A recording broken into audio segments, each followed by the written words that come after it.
Alright, ready for another video. I've been putting the thermal barrier in the walls between the studs. This doesn't have vapor barrier, so it serves two purposes.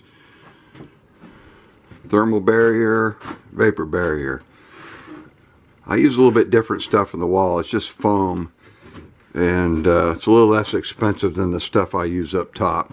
That's more of a commercial grade. And this is what it looks like before I put that stuff up.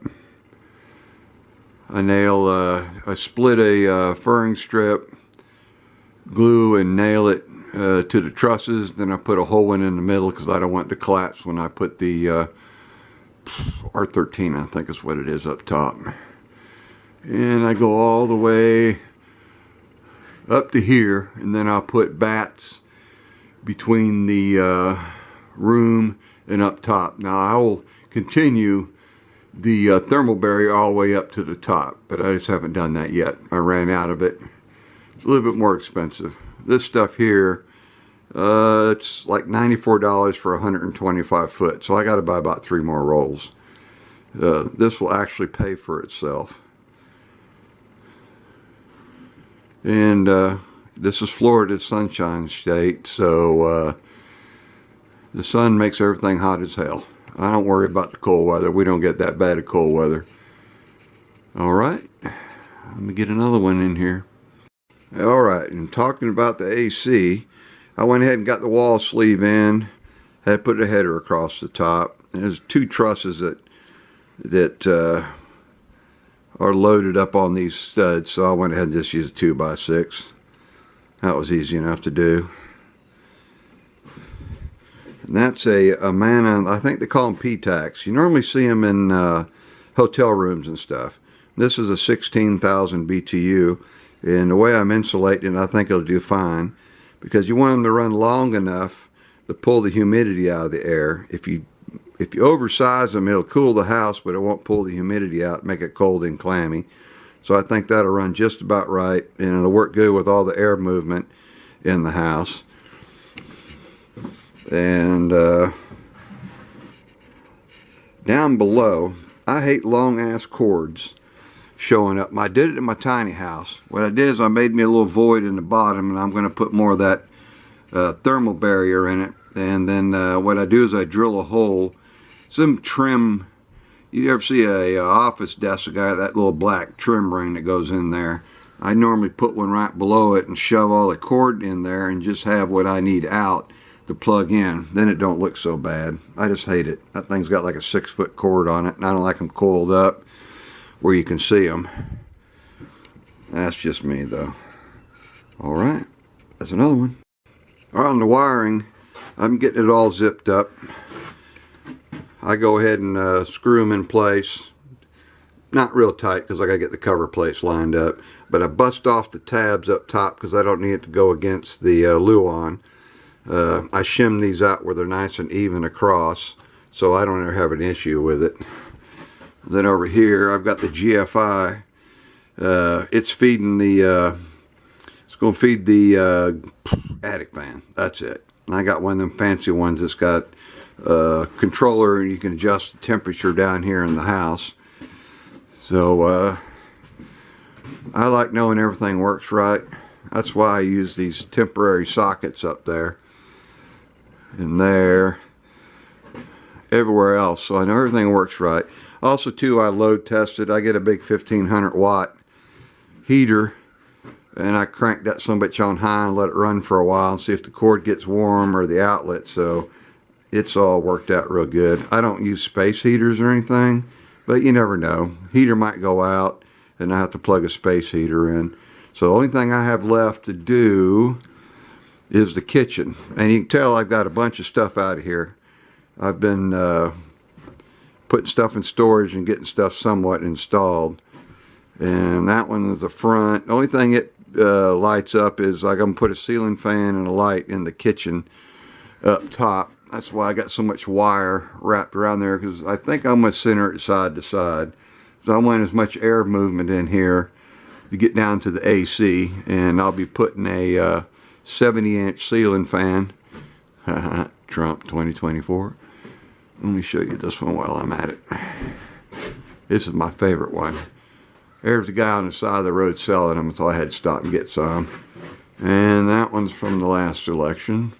We're having a party hopefully Saturday, but it looks like it's going to get rained out. And I put these up just to get the wrinkles out. I'm going to get more flagpoles outside, except for the 2021. And I got to get a Gadsden flag. So letting the wrinkles get out here in the sun. The only thing I haven't wired is for the AC.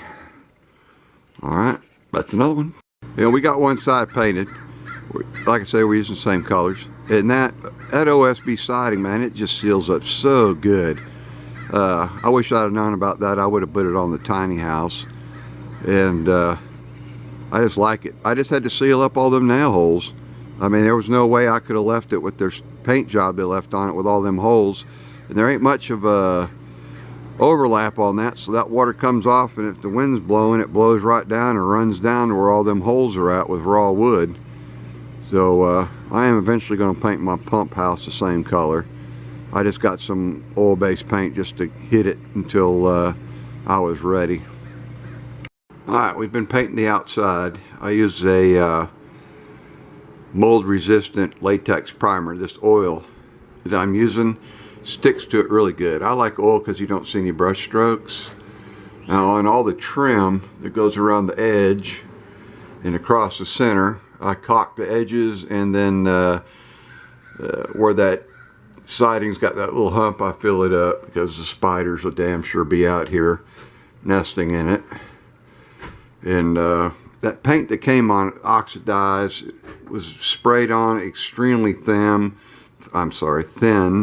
and where the nails blew through, it was leaving a place for water to get into it and make it cut loose. It's only 3/8 siding. I don't mind OSB, but you just got to protect it.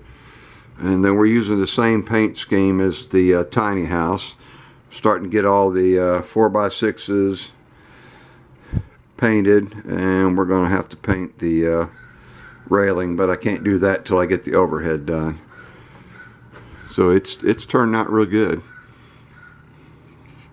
Alright, that's the next thing. Another little one. I like split leaf philodendrons. They're probably my favorite tropical plant. And I've got one in here, and it gets a little bit of morning sun, gets some noon sun, and then once the sun starts going to the west, it stays in the shade.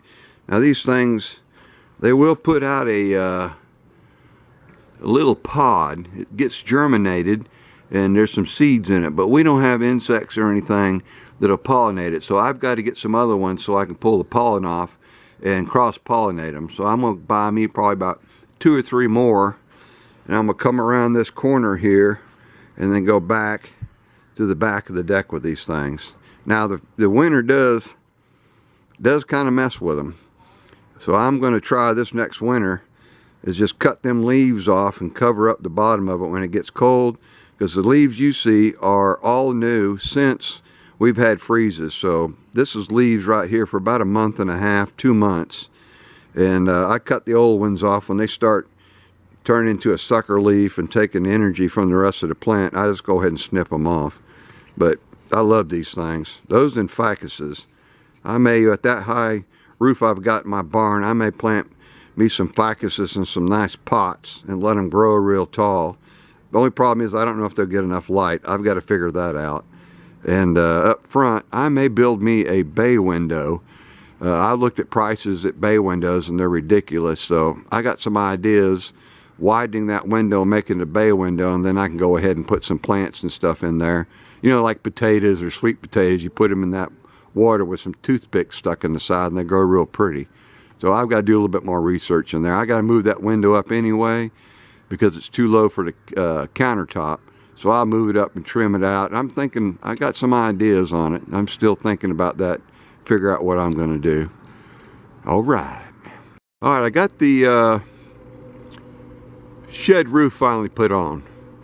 And the way I do it is I run a 2x6 down the sides, and I use eave drip. And on the back side of that 2x6 that I screwed to the wall, I take the eave drip and then use the 1/2 inch reveal side, and I nail a few on the back. Then I screw that 2x6 up there, and then of course I got an eave drip on the very top, and I use that vinyl fascia because I want to match the house, and that really makes it look good. Also with that 2x6, that gives me a nice solid place to screw the tin down, because your leading edges is where this stuff comes loose, and I got it screwed down like hell up there. I don't want anything coming loose on this. And it's been a while. We've been keeping it up, covered up with plastic and or tarps and stuff like that. And before I put all that on, I went ahead and put elastomeric on the OSB in case it leaked, which it did a little bit. The plastic and the tarps wear out. So now I just got to paint it. I got to battle this damn pine T111. It just, little tiny cracks show up, and I got some kind of weird fungus or shit growing on it. So I'm going to use weathered wood primer and see how that works. If it don't work good, then I'm going to get elastomeric for roofs and just paint it on as a primer and paint over the top, because this T111 pine ain't worth this shit. Like I said, I'll never use it again. My next shed, I'm going to use the OSB siding. All right, one more thing about grass. This stuff, of course, the water runs off the barn and keeps this wet. And I don't know what kind of grass this is, but it's shooting sprigs out like crazy. I don't doubt that this is going to fill in. Now, I took a bale of hay and put it down, let it get wet for a while, and I ran my mulching lawnmower over it twice, because this stuff's got to rot a little bit. It's taking a little bit while to rot, so I'm going to buy one of them big rolls and put it out here, and I'm going to put me a little sprinkler on top of it and just put enough pressure that it soaks the hay. And I'm going to do that all summer, and I'll keep it covered up with plastic till the next time I want to put water on it, because I'd rather put it down rotted, because it seems like it's going to make a good topsoil, but I don't need this shit being dry. Have a forest fire come through here, and of course the dogs like the shit over here on it. So this is kind of a no man's land. I feel sorry for the Culligan guy when he comes. Well, when they do come, they forget me 90% of the time. I've been having to put my own salt in there. Clueless company, I can't stand them. But I have to have it because I got rust in the water. Alright, you can see my septic tank is finally feeding grass up there, and that's Behair. And I don't care what kind of grass grows out here, as long as it's green and it covers the topsoil, it don't matter to me. Now, Behair shoots out them little runners up top with seed all over it. I don't care if I mow it and 3 days later I got them things that's got seed on it. I cut them things off and throw it in a bucket, and I spread the seeds around. Now, I finally got the riser for my septic tank, so I didn't have to dig the damn thing up. Now, the people that did my septic tank did a really great job, but getting stuff done after the sale is a pain in the ass. So I had to screw an adapter ring on top of the septic tank, and then the riser screws to it. And of course, I put all kinds of construction adhesive everywhere to seal it up. And then the top just screws down, and roofing screws fit perfect right down in them holes.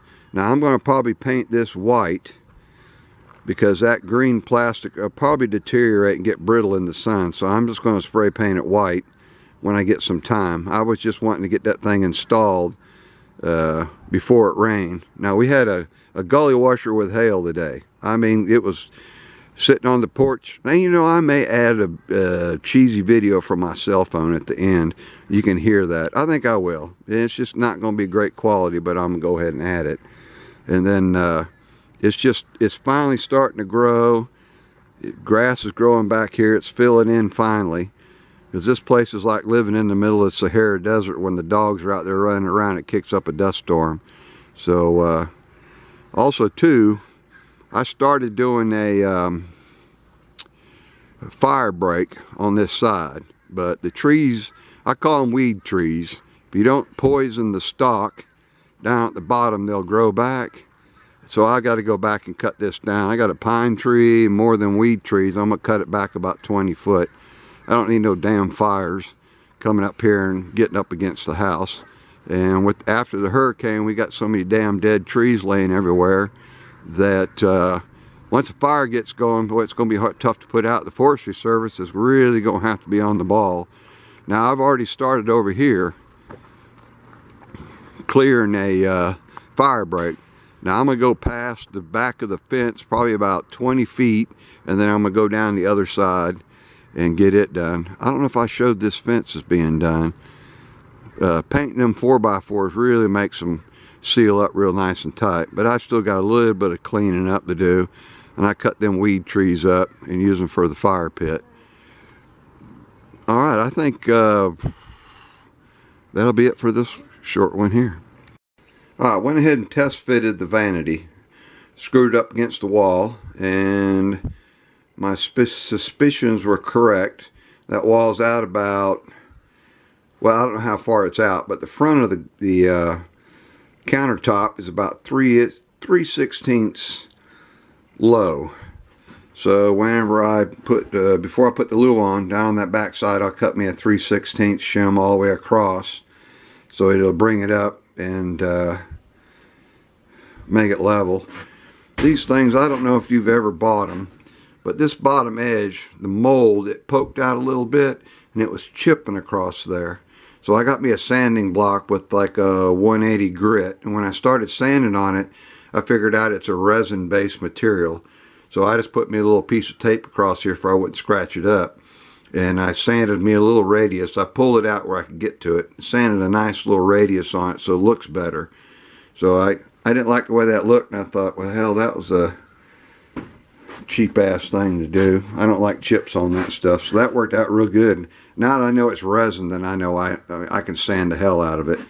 And then also I got the shower put in temporarily. That bottom right hand corner over there is not wanting to fit right, so I got to get down there and look at it. You know, in anticipation of the party, I just stuck it in there and get these big boxes out of the way. And you can see down the front, this thing did the same thing. Got little bitty chips, and when I pull that out, I'm going to go ahead and sand that out even. We're putting 1/2-inch plywood down, so I want it to butt right up against it so I can seal it. And then I use perimeter glue vinyl, which I really like a lot. It's a little bit soft, so you got to be careful with it. But that's about what the front edge of this vanity was doing, and I think this is the same thing. It seems like it was injection molding. So that's a 34-inch wide. The one in the tiny house is a 32, and makes a big difference. So I like that so far. Right here on the back side, I don't know if you can see it, it's real, I mean, it's lumpy and stuff. I have to shim this right here, so whenever I put my trim and whatever I'm putting on it, that it'll sit even. So I'm going to, when I pull it off, I'm going to sand that back side, make it nice and even, because I just plan on using construction adhesive and just using a few screws temporarily till it grabs a hold. Also on that top edge, I'll do the same thing. Then I won't have any screws up there. It'd be easier to put trim, because I'll have a 1x2 lower down 3/4 of an inch, and I'm going to use that soffit again. That solid soffit works really good, and I just bring it down, well, 5/8, 3/4 of an inch or so below it, so that's going to work out good. I just don't want any screws in the way making it look lumpy. Alright,